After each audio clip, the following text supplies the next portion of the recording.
All right, so Tommy Andorff, I am a co-founder and CEO of trustanchorgroup.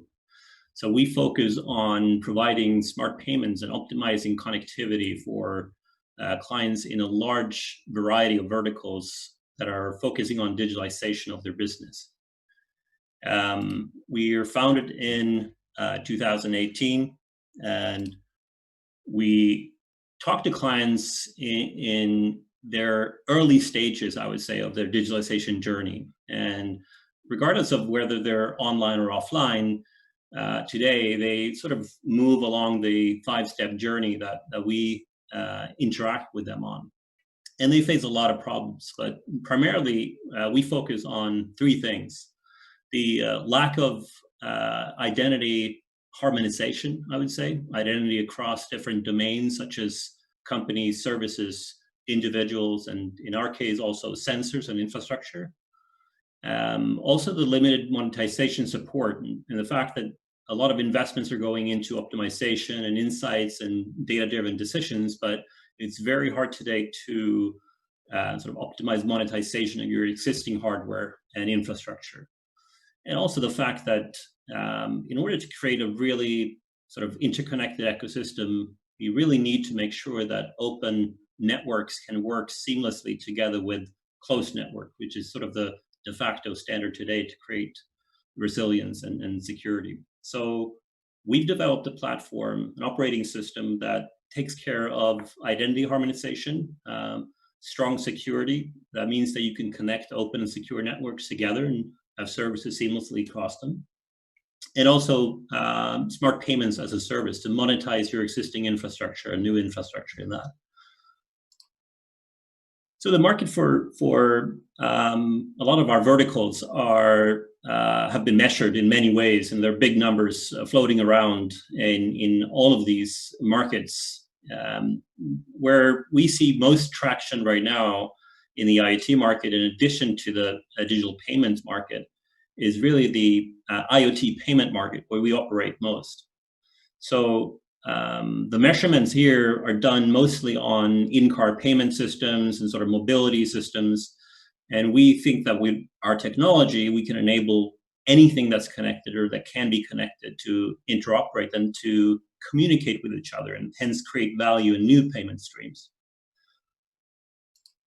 So we've launched a platform that we call Paywise and Neuron. There are 2 components and 2 interfaces in our platform that when we interact with clients, we allow them to build apps on our operating system. And we have launched some of the apps ourselves in some markets, but really the traction comes from our partners and technical partners building apps, launching them in their own respective fields. So features and functions in our technology platform allows them to do mobile wallets, conditioned payments, micropayments, but also a lot of privacy and security, identity harmonization, working across different domains and working with infrastructure that they already have, but also connecting it to new digital connected devices. So this is how it looks today. We've launched a few of the apps, and the ones with sort of D and mobile gyro, swipe are basically based on 3 components. They're mobile wallets, peer-to-peer payments, instant payments, together paired with the ID harmonization features in our platform. And then we have partners that have launched e-notary services, as I mentioned, electronic ID harmonization and health record apps. And in addition to that, there's a lot of interesting apps being developed as we speak. Our go-to-market is done by partners. We focus on sales partners and technology partners. We have software distribution together with Microsoft and then their startup and partner program. We also have hardware distribution with Rexel Energy Solutions. And we're soon going to launch a accelerator program, one of the top 10 IT companies in the world, to build some of these exciting apps together. Most of our traction, I would say, comes from the financial services domain, although we have very interesting apps being developed by partners in the sort of legal and reg tech. This is primarily identity services. And the combination of smart payments as a service and mobile wallets together with a strong identity concept means that you can utilize this in like one of the examples that we signed earlier this year, the Smart Pet Life app, which is basically an e-vet type of app. In addition to that, we have a business model that's based on a license to access the platform, and then marketplace access to launch your apps, and then primarily the transactions. This could be data or monetization of insights or pure monetary transactions. Our team is based on a strong technical foundation. We're leading experts in cybersecurity and IoT, smart payments. We are a bunch of entrepreneurs who have launched and exited companies before. And we believe we have what it takes to really create a fantastic scale up and grow our business together with our partners around the world.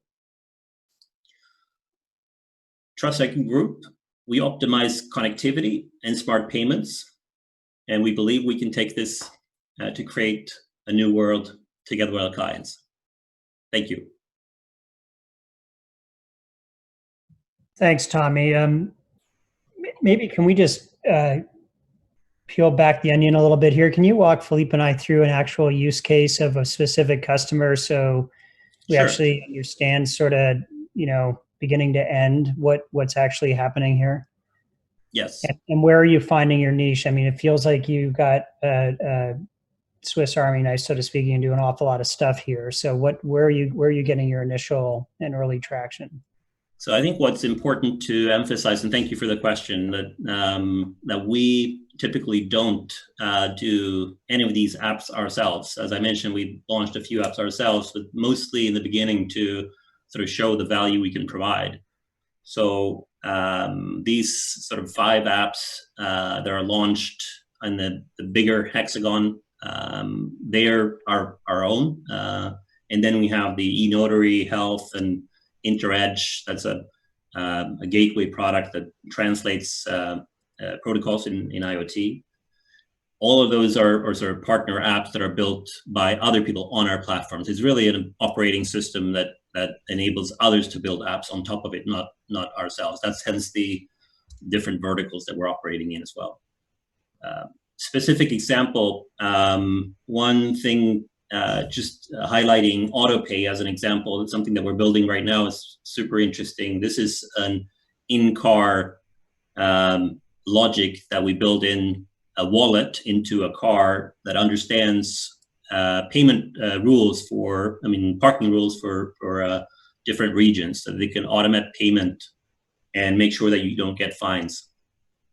So small things like that utilizes our infrastructure with mobile wallet, with smart payments, with rule-based decision-making, with localized data storage.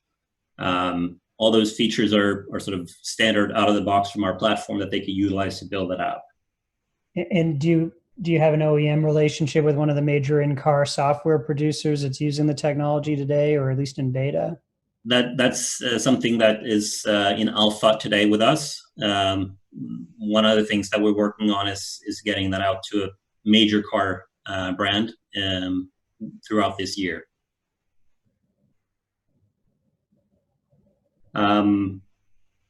Another thing is supply chain and I would say mobile cashier. These are sort of payment apps that from the beginning, a lot of clients come to us when they're sort of in this digitalization journey on the first step or second step, and they come with us with a payment requirement. And we look at that and essentially introduce a strong identity concept and a connectivity concepts to other systems or other infrastructures. So a checkout solution in the beginning, or mobile wallet, turns into a wallet where we can introduce sort of conditioned payment. So you can decide where and for what you can actually pay the money in a travel app or travel wallet, like in this case with one of our clients.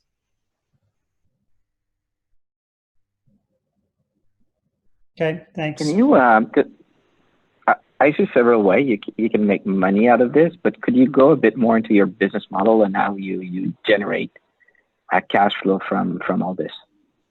Yeah, sure. So we have basically 3 license models.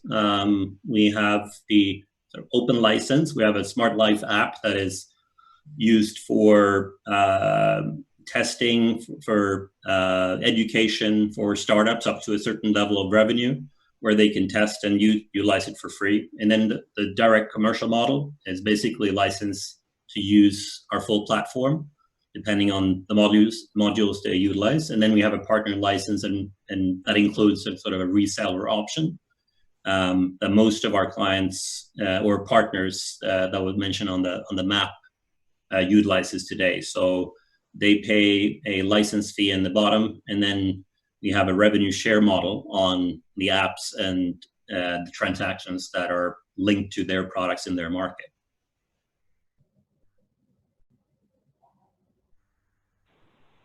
Thanks.